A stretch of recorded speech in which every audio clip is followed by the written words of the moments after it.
Let me share screen.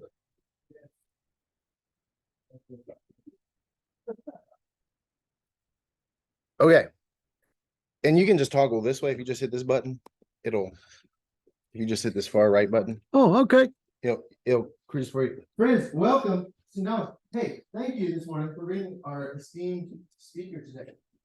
I've been putting this on YouTube and I've been trying to share with folks. I know, like my mother, for one, has loved it.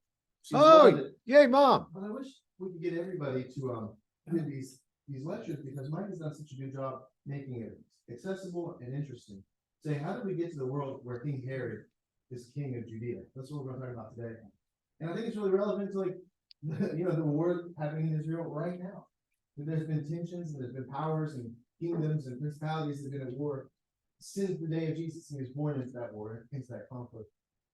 So I think it's really interesting and beautiful.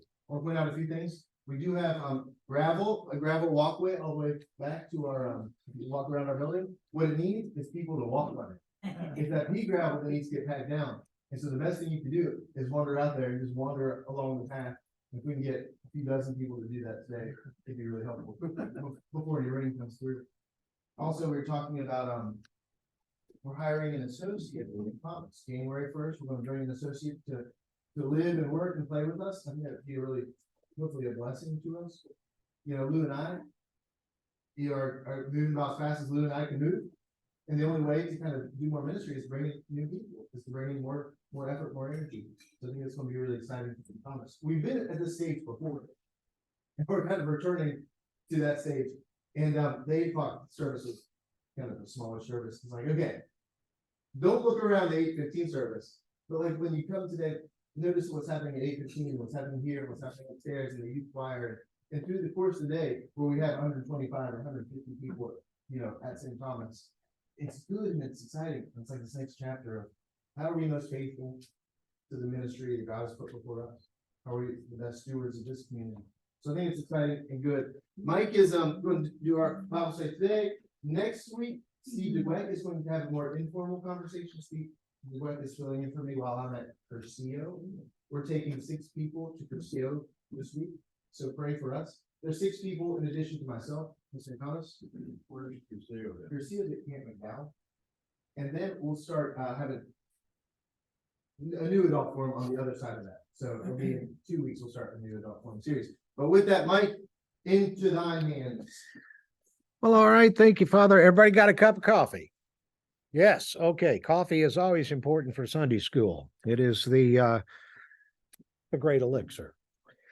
Where we left off last week, Judea, the Hasmonean dynasty, had crumbled due to a civil war. 2 brothers just couldn't get along. You had John Hyrcanus II, Aristobulus III, both vying for power to consolidate the throne with the high priesthood, which was a big no-no, but it was a trend that was established back during the Maccabean revolt when there was no high priest and there was nobody left to do it. So Judas Maccabeus filled that void. So it was kind of like a wartime concession. However, as his descendants came along and Judea became sovereign, they just went ahead and continued with it anyway.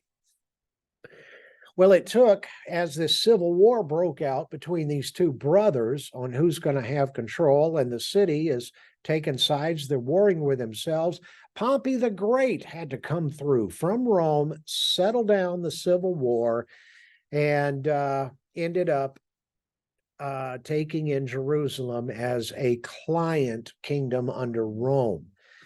Putting Hyrcanus, they didn't name him king, they named him high priest and ethnarch. But what they did do is they took this fella. Now, as Will Scholl likes his name pronounced, Antipater, I say Antipater the Idumean. He was governor of Idumea, and as you recall, Idumea in early biblical times was Edom. Edom, the Edomites, were descendants of Esau, who got screwed out of his birthright by his brother Jacob. So tensions between the Edomites and the Judeans remained forever. And then what happened was during the Hasmonean rule, John Hyrcanus the first conquered Idumea, and part of his peace pact forcibly converted them to Judaism, which was a no-no. You're not allowed to do that. Lined the men all up, had them all circumcised, made them take the baptismal ritual, the whole thing. So Antipater agreed to that as long as he could remain in power in Idumea. And what he really had his eye on was being eventually the governor of Judea. That's why he talked Hyrcanus into coming back in, and he got the Nabatean army to back them to siege Jerusalem, and Pompey came in and finished and cleaned up for them. Now, the Romans actually liked Antipater. They made him governor of Judea, and he did a very good job for them as far as they're concerned. He farmed the taxes, which is first and foremost important to Rome. He maintained a level of peace. There weren't any, major revolts or breakouts. So because of that, he had a lot of credibility with the Roman political system and rulers at the time. So when his son Herod became of age at about 23, 24, he gets Rome, with Rome's blessing, he names his son Herod the Great. It wasn't quite governor, but it was like a governorship of Galilee. Now, the Romans considered Galilee kind of like the wild, wild west. They considered it riddled full of bandits. Well, it actually, really, they probably weren't bandits. They were just Judeans who did not like Rome. And anytime anything resembling a Roman would wander through Galilee, they sacked them, robbed them, beat them, chased them on off. So part of Herod's job was to civilize Galilee. He farmed the taxes. They were very happy with that. And these so-called bandits, he gathered them all up, and then he executed them. Now, here's kind of the crux to this. Rome and its relationship with its client kingdoms, different kingdoms had some level of autonomy, some more than others. But there was one thing that they would not allow their client kingdoms to do, and that was enact capital punishment. Only the Caesar or the Senate could execute capital punishment. Well, that's what Herod did. But because the Romans had no fondness for the bandits, and they were a big thorn in their side, and he's farming those taxes and the money's coming into Rome, they just leave it alone. Issue at hand for Herod, though, is in Judean law, no one can be executed without a trial. So they summons Herod to appear before them and to answer these charges. Well, he's quite incensed, to say the least. Who are they to question his authority? So what's he do? Yeah, he appears before them, but he brings with him his army. So there he is in the great hall facing the Sanhedrin, and behind him a bunch of his soldiers with the shields, the swords, spears, and they're all staring down the Sanhedrin. So now the Sanhedrin's pretty intimidated, to say the least. So they just let it go. They drop the charges. Now, instead of considering it a great victory, Herod, being the narcissist and egomaniac he is, holds a grudge. How dare they? And he's going to remember that. He's written down names. And he will eventually will do something about that. Now he heads back to Galilee, and he has taken the favor of this fellow, the governor of Syria, Sextus Caesar. They become close friends and confidants. Sextus is so impressed with Herod's ability to get things done, he grants Herod more territory. So in addition to Galilee, he gets Samaria and another small part of Syria. And Herod has learned to navigate the political system in Rome. A lot of it he learned from his father, and Antipater, who would take him to Rome as a small boy on like field trips. Here's what the Senate looks like. Here's what the Senate does. Here, meet the Caesar, Julius Caesar. Oh boy. So he has been known to Rome, and he's becoming kind of a shining star within Rome's client political system. Well, things are going well, it appears. Rome likes him. The money's coming in. People are behaving. But then this event happens we all know well from history, the Ides of March, the assassination of Julius Caesar on March 15th of 44 BC. Assassinated by the Senate, led by the movement led by Brutus and Cassius, each other's brother-in-laws. And the idea Brutus and Cassius had was to break off themselves and kind of start their own Roman Empire with eyes on ruling Judea. Well, because of that, it's only 4 days later, after Caesar's assassination by the Senate, Herod's father, Antipater the Idumean, is assassinated. Historians believe that it is in revenge, because Antipater is said to have been an ally of Brutus and Cassius and made a backroom deal that indeed, if they do start their own empire, that they will make him king of Judea. Now, Herod is in a mess. Caesar is gone. There's a void, a power vacuum. His connections to Rome, his political network is collapsing. What is he going to do? His father is dead. Caesar is gone. Mark Antony, who Herod knows because of his trips to Rome back and forth and dealings with each other, he starts to make a move so he can become the Caesar.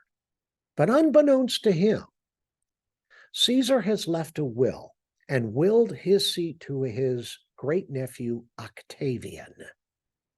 And this is a name that is going to live in infamy. It's going to change everything, including Herod.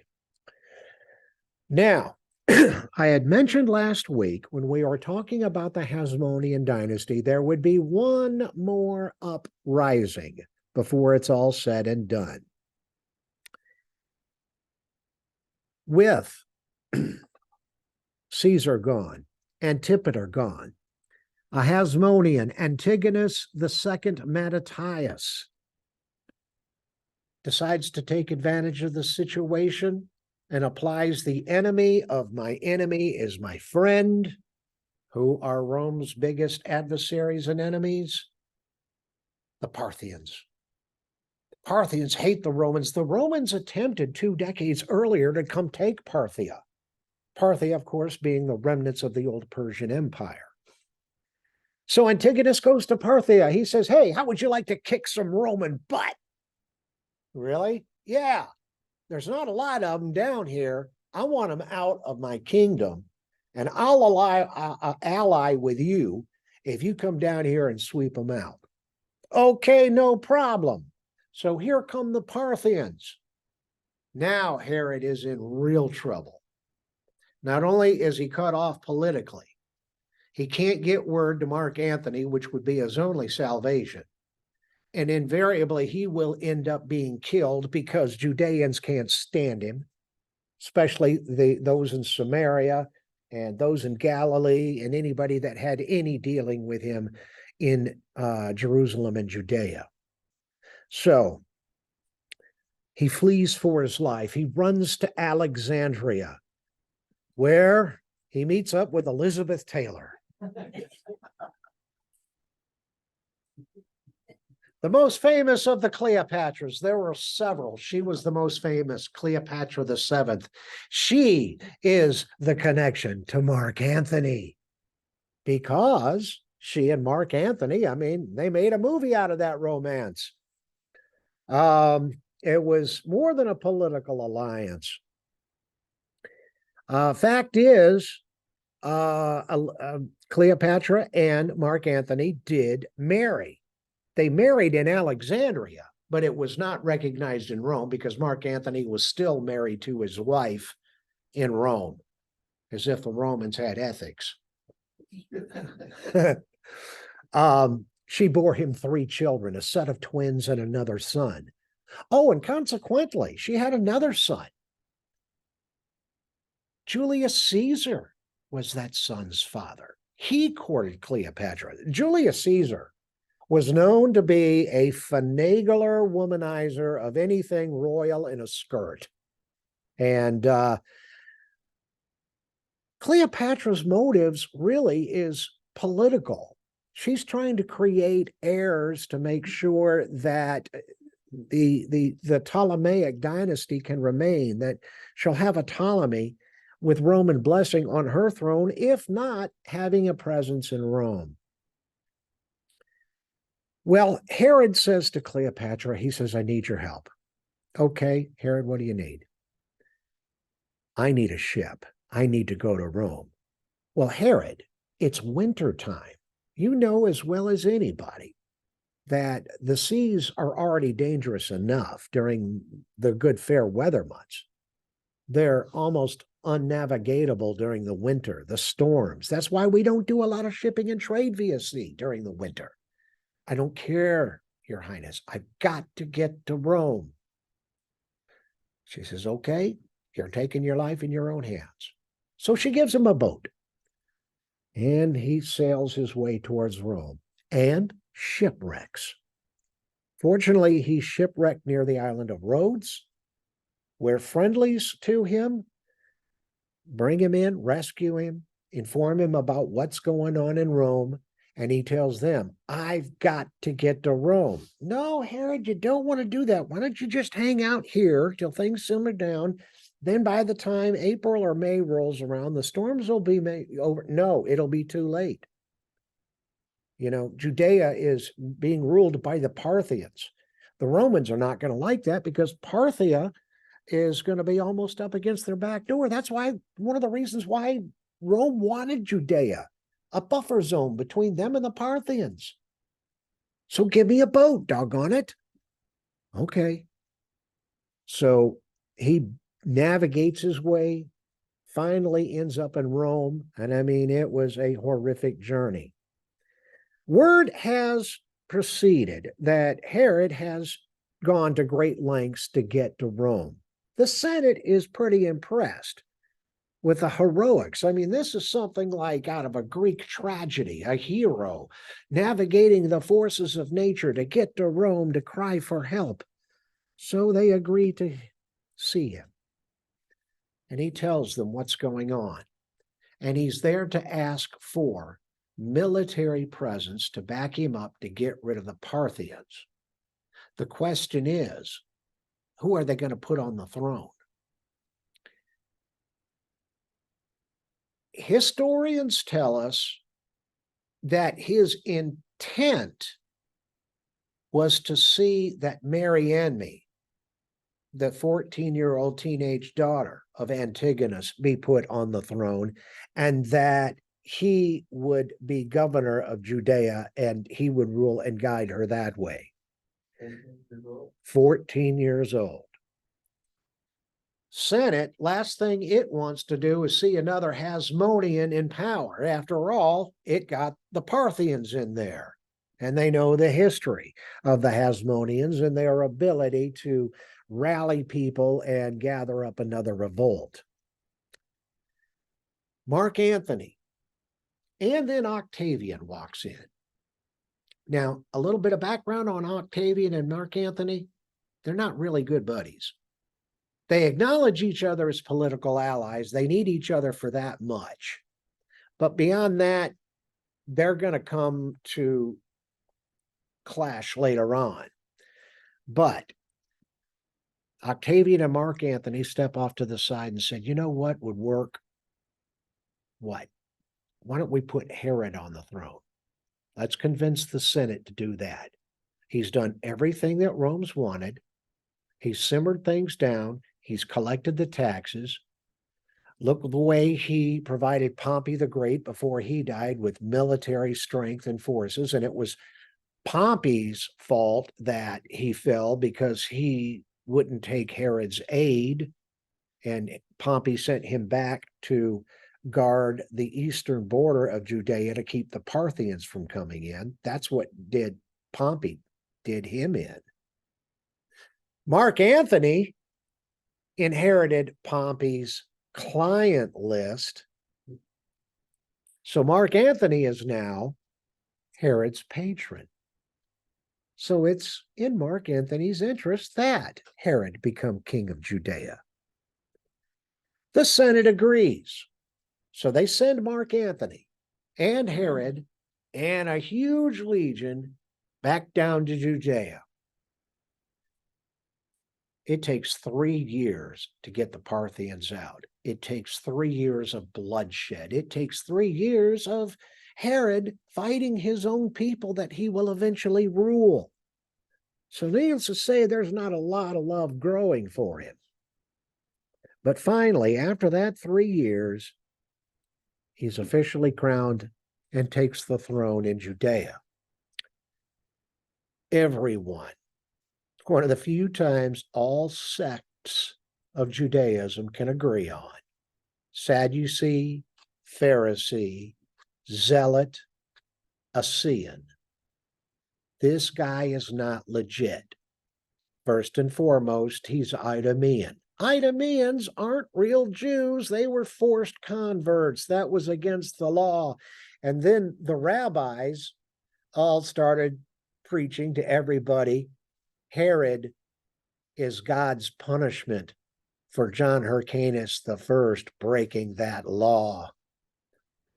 Now we know, as we've learned before, that the Orthodox seed of Judaism is passed through the mother. This is a real problem for Herod. Not only was his mother not Jewish, she was Arab. She was a Nabatean. She was from Petra. Now, supposedly she had converted to Judaism when she married Antipater. Probably that was a political alliance marriage. The Romans never ruled Nabatea. And that's how her Antipater was able to make a lot of friends in Nabatea because of his wife. Pardon? Well, it could very well be. You know, marriages then were for alliances. They were for sustaining a family tree when it came to royalty and governance. Now, here's another problem. Herod's married. His wife's name is Doris. Yeah, seriously. His wife's name is Doris. They've got a son he named Antipater after his father. So what's he do? He divorces Doris, sends her and Antipater off somewhere where we don't know. Yes.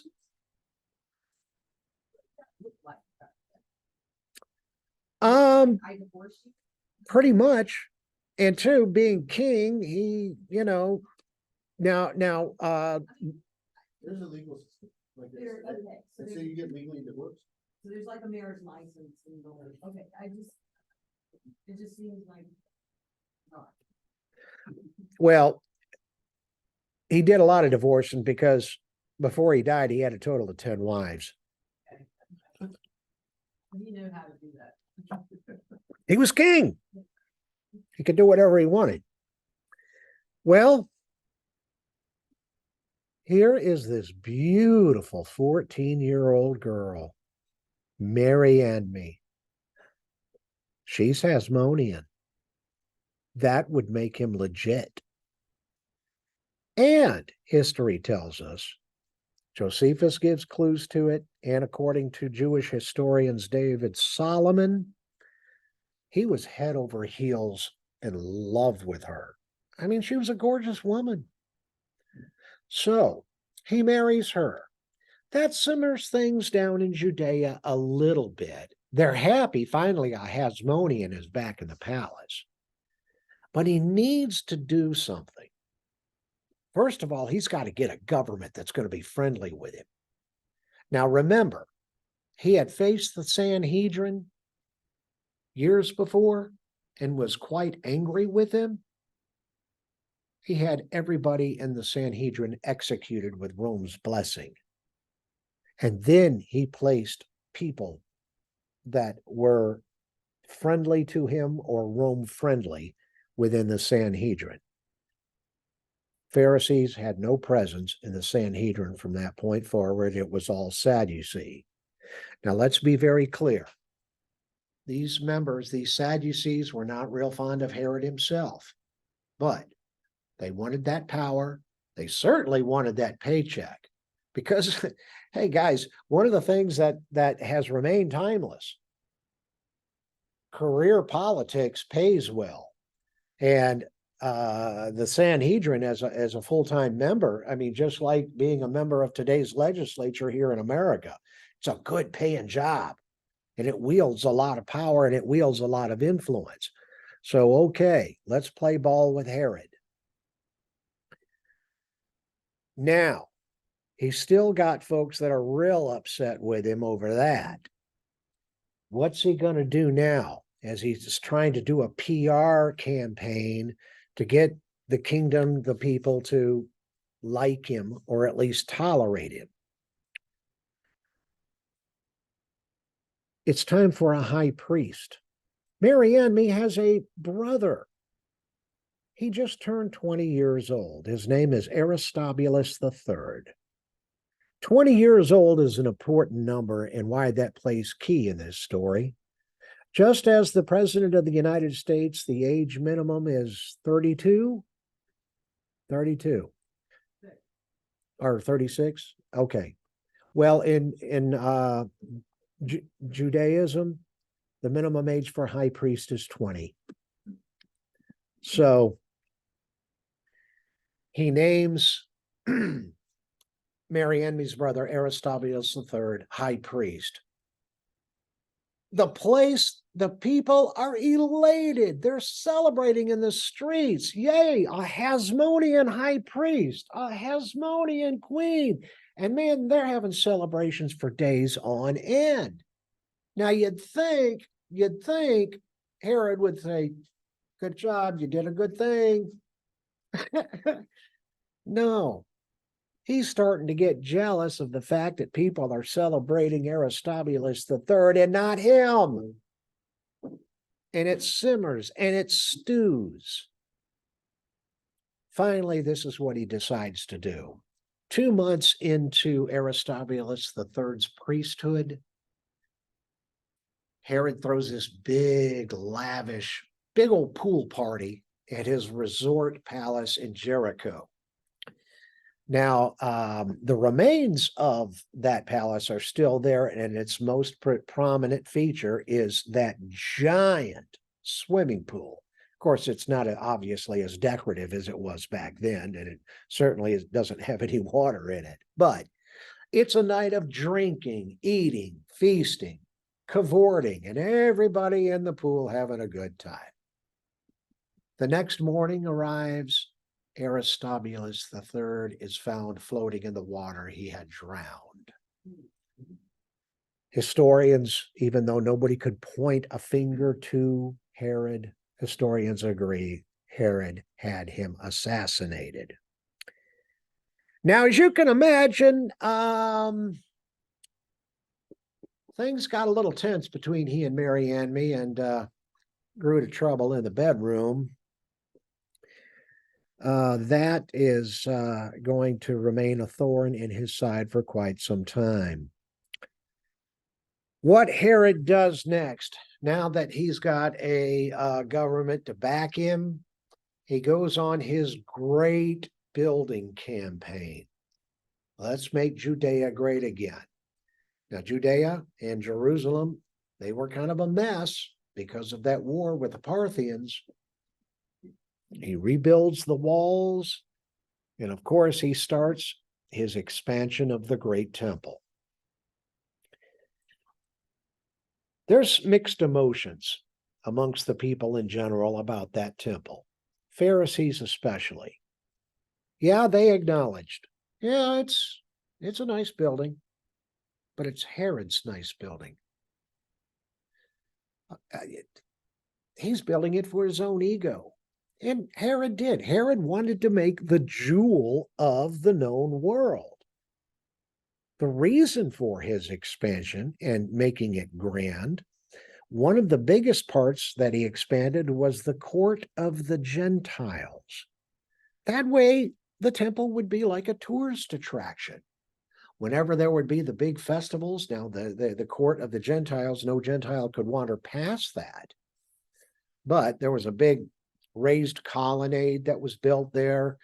Roman dignitaries and people from all over could stand there and watch and oversee the big celebration, watch the offering of sacrifices and that. One of his greatest architectural feats was this, Caesarea Maritime. He took a basic functioning seaport and turned it into a huge resort town. He had his resort palace. He built, if you'll notice up here, see that theater right there? That's still standing and it's still in use. Often if you want to go see the symphony, you can go there to see the symphony. Will Stoll has been there to that amphitheater. Pardon? You with me? Oh, yeah, and you know, you get to see the setting sun as the backdrop. He built a hippodrome so people can watch the horses and the chariot races. There are, you know, Roman baths, which was really like today's day spa. But as a side note, there was a technological development that was achieved in this process by Herod's engineers. They managed to find a way to pour wet concrete underwater. And that was very important for the foundation of all of what you see here, this jutting out like that. And the real interesting part to that is Roman concrete is superior to the concrete we have today for one reason. One, it has an ingredient that Portland cement does not, volcanic ash. Now, whether they knew that on purpose, if it was by design or by accident, but when it comes to building seawalls, that volcanic ash becomes very integral. Because concrete by nature expands and contracts. As it's curing, it's expanding because there's a heat reaction going on between the lime and the other ingredients. But anytime you have expansion, you have little bitty cracks. And then eventually moisture would work its way into those little bitty cracks and then expanding and contraction, and that's why it would break up. Well, with Roman concrete, with that volcanic ash, the salt in the seawater would react with that ash. And there would be a chemical reaction and it would create kind of like this little black ooze. So as an expansion crack is forming, it's filling itself up with that little bitty ooze. So in essence, they created self-healing concrete. And that's one of the reasons why there's still so much Roman architecture that lives around till this very day. Now, yeah, these are great things, but they're built to please, obviously, the name Caesarea. It's built to please the Caesar. Herod went through Judea, not just trying to build up infrastructure for the Jews. He wanted a kingdom that was in honor of his sponsor. During the last war with Mark Antony and Cleopatra, who ended up committing suicide because they lost the war, Octavian moved in and politically talked the Senate into naming him leader and calling him Caesar, and thus changing his name from Octavian to Caesar Augustus. Herod was a big fan of Caesar Augustus. That was his connection to Rome. And he made Judea like one big living monument to Augustus Caesar. He went into Samaria, tore down their old temple, and rebuilt a new one and named it in honor of Augustus Caesar. Where a lot of guys in different kingdoms would name placards, Hail Caesar, Herod would make immense structures in honor of Caesar. And what a great patron he was. And then how great it is to be allied with Caesar, and look how well you prosper. The problem with all of this and all of this building, despite even some of it being functional, like bringing more water into Judea from afar, this money's not coming from Rome. This is all coming from taxes. Herod has literally taxed his people to death. They're paying a Roman tax. They're paying a temple tax.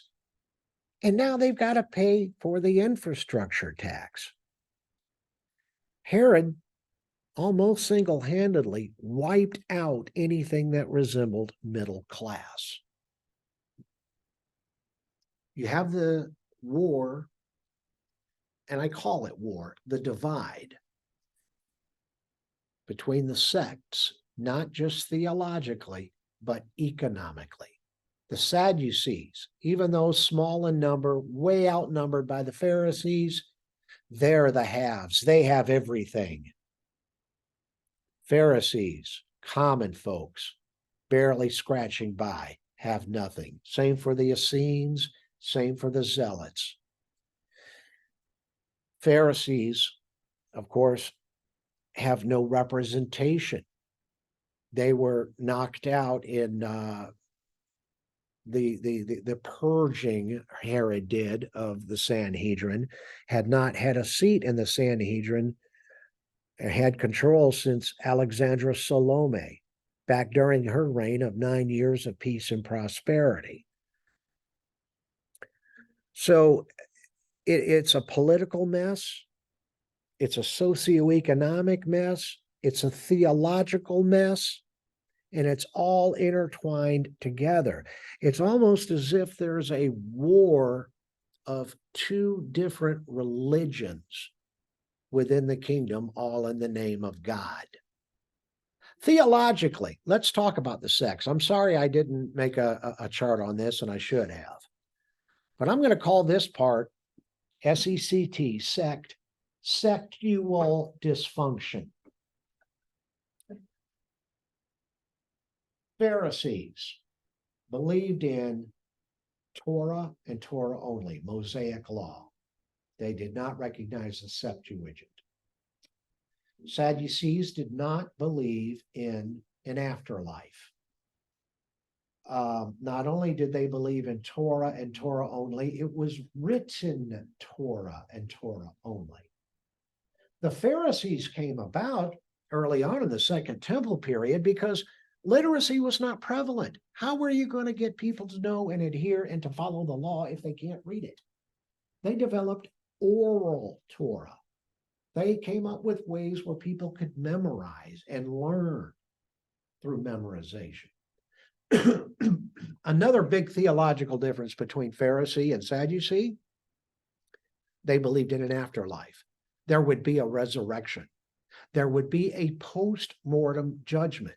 They believed in angels and demons. Sadducees believed in none of that. To them, existence was right here, right now. He who dies with the most toys wins because he was the one blessed by God the most. Pharisees, it's life is better beyond. There was another sect called the Essenes. And why they're important, they weren't large in numbers, but they are attributed with being the authors of what we have as the Dead Sea Scrolls. Considered mostly monastic, and at first thought they were all celibate. However, biblical archaeology has shown us that was not widespread, that they have found graves of women and some children. So not everybody in the Essene community was celibate, but for the most part, most of them were. They spent all their time scribing, writing. They referred to themselves as the sons of light. Their messianic expectation was the Messiah would come from their sect. They would be the mortal army that would side with the Messiah and his heavenly army in wiping out the sons of darkness. And who are the sons of darkness? Everybody else but them. Interesting enough, they and Sadducees did see eye to eye on the fact of Mosaic law, which is kind of interesting. In the Dead Sea Scrolls, they still went ahead and scribed Septuagint. Here's another interesting fact about the Essenes.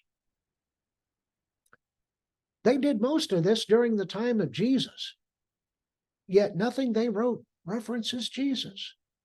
How bizarre. Yeah.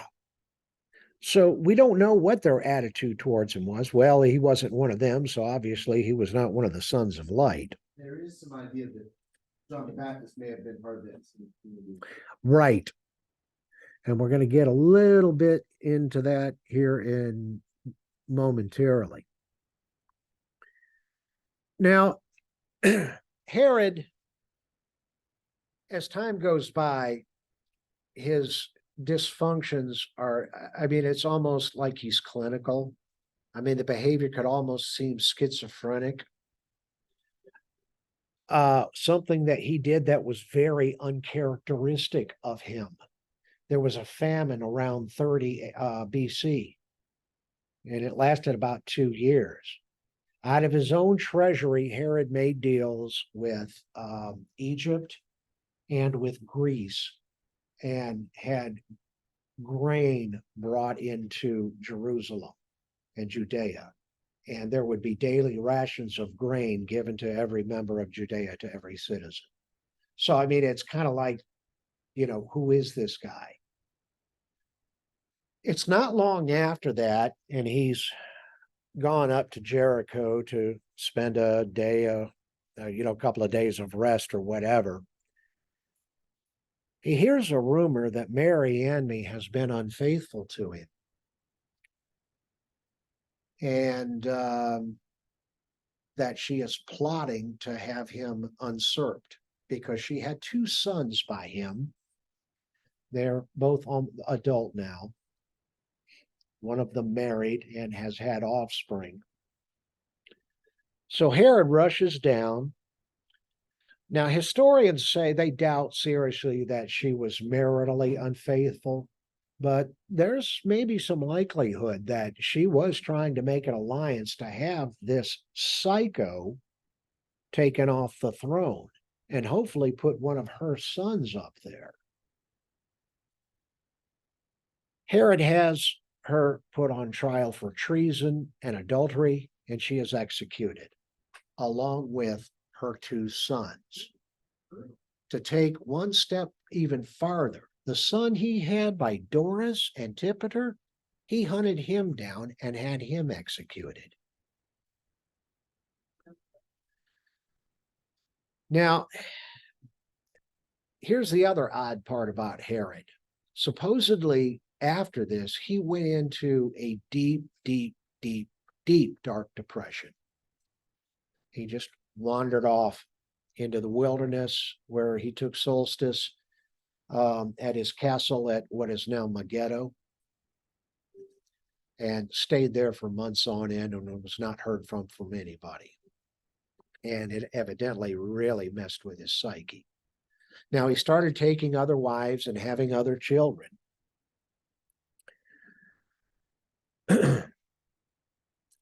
One of the things, as he's getting closer to his death and he's writing out his will, he's got to determine which son will take the throne. Now, initially, it was Herod Antipas, written in the will, that would take the throne. Only 3 weeks before Herod's death, he changes his mind, scratches Antipas's name out, and writes in Archelaus. Now, by this time, Jesus has been born. The reason they were in Bethlehem in the first place is because Augustus Caesar had ordered a census empire-wide, and all males were to return to their place of origin to be counted. So that's why Joseph and Mary were in Bethlehem. And of course, the angel came and told Joseph, get the heck out of here. Herod's on a rampage. So they flee for Egypt, most likely Alexandria, because by that time, Alexandria was 35% Jewish, so there would have been friendly people. Well,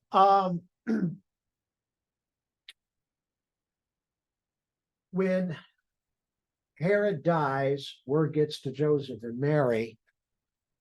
They start to make their way back up to Jerusalem. But when they find out it's Archelaus that's now the heir, they just hang a right and keep going north and just go up to Galilee. They know things. Archelaus has not been officially named king yet. That has to be done by Rome. He's standing there watching his watch or whatever he had, waiting for the paperwork to come in. And he's getting antsy. He wants to do things. And he's his father's son. He's a go-getter. So he thought, maybe I could push the process along a little faster if I do something nice for Rome. So he has a giant golden eagle made and hangs it on the front of the temple. The eagle being the symbol of Rome. Oh, you know how well that went over. A rabbi and 4 of his students one night sneak into the temple, tear down the golden eagle, and just break it up in shreds.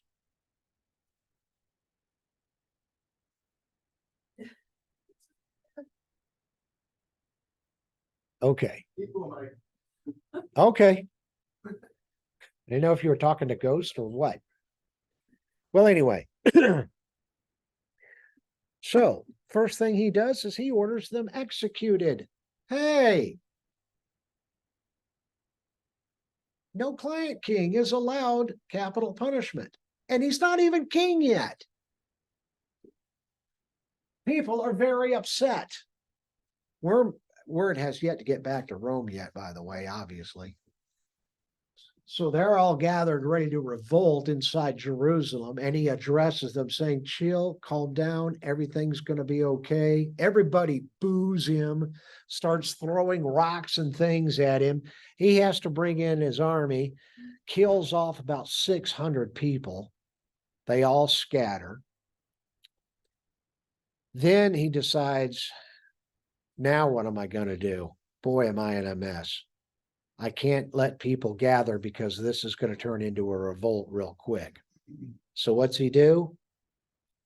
He cancels Passover. Yeah, buddy. You know how popular he is. Now Rome has gotten word of this. He is summoned to Rome to answer for these acts, and he hasn't even been named king yet. And who is the chief witness for the prosecution? Antipas. He took notes. Yeah, the little dirtbag did this, he did this. This went against Roman law. This went against Roman law. This went against Roman law. You need to kick him out. You need to get rid of him. Well, remember back,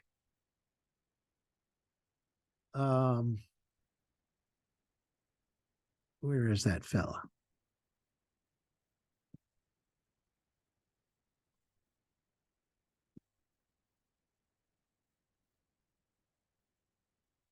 Sextus Caesar is still alive, friend and confidant of Herod the Great. He steps up on behalf of this supposed to be king and says, look, he had a mess on his hands. He's young, but he is adhering his father's will. In my opinion, that's what his father would have done, and he handled things accordingly. The Senate literally says, okay, because they trust Sextus. And it's by Sextus' endorsement that Archelaus is made king. But it's not for long. He's only there 3 years. He is so bad, the Romans get rid of him. And that is where Antipas comes into picture. Now, it's during this period of time that Jesus is coming of age and now beginning his marriage. Now, you mentioned John the Baptist earlier. Antipas stole his brother's wife. Her name was Herodias. That's what had John the Baptist so upset and rebuked the marriage. Antipas, of course, was afraid to execute him because John the Baptist has a huge following, and Antipas can't say for a fact that John the Baptist isn't a prophet. And if he's a prophet, what in the heck is he going to do? So he just throws him in jail. And then we get the story of how he's having a big feast, and his stepdaughter, Salome, who's very beautiful, and Antipas wants her to dance for him. She says, no, I'm not going to do it. And he says, I'll give you anything you want. I'll give you a quarter of my kingdom, whatever, just dance. So Herodias comes up to Salome and says, tell him you'll dance for him. But you want the head of John the Baptist. He called your mother a whore. So she does. And that's what you get, the head of John the Baptist. Now, the Herodian line continues. Of course, as you know, Jesus is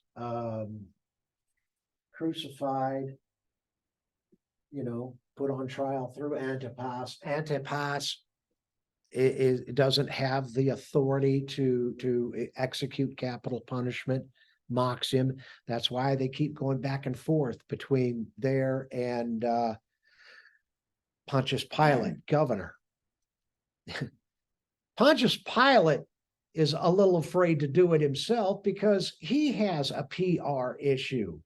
There was a revolt in another one of his territories. And he was once an ally of Julius Caesar. Now, how in the heck he managed to skirt by all that, nobody knows, but he's minding his P's and Q's.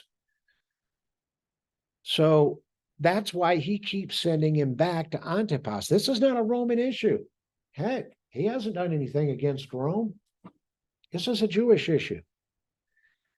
So finally, they get Caiaphas, the high priest, they get the great assembly, they go up to Pilate, have him sent back to Pilate, and they say these are crimes, and he has committed crimes against Caesar by claiming to be God, by claiming to be a Messiah. That is breaking of a Roman law, because the Messiah in Roman law is Caesar Augustus. So there is Pilate's loophole. Now he offers them the opportunity, choose Barabbas or Jesus. You've got all these people that choose Barabbas to be released. Thus Jesus is crucified.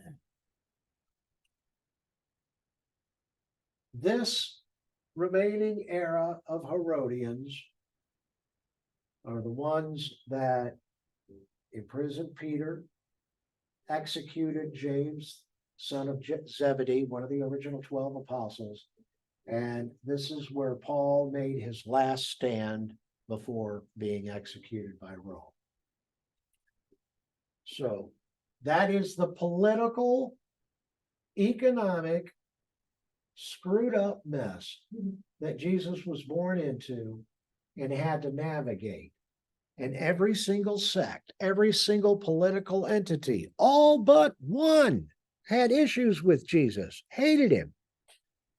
And the solitary political entity that didn't have an issue with him was Rome. Because, after all, he's running around telling people, love thine enemy, love thy neighbor. He's not rebel rousing. And when asked about government, he said, well, God put them there. You should pray for them. So that concludes our lesson. And I hope you've learned something from this. Any questions?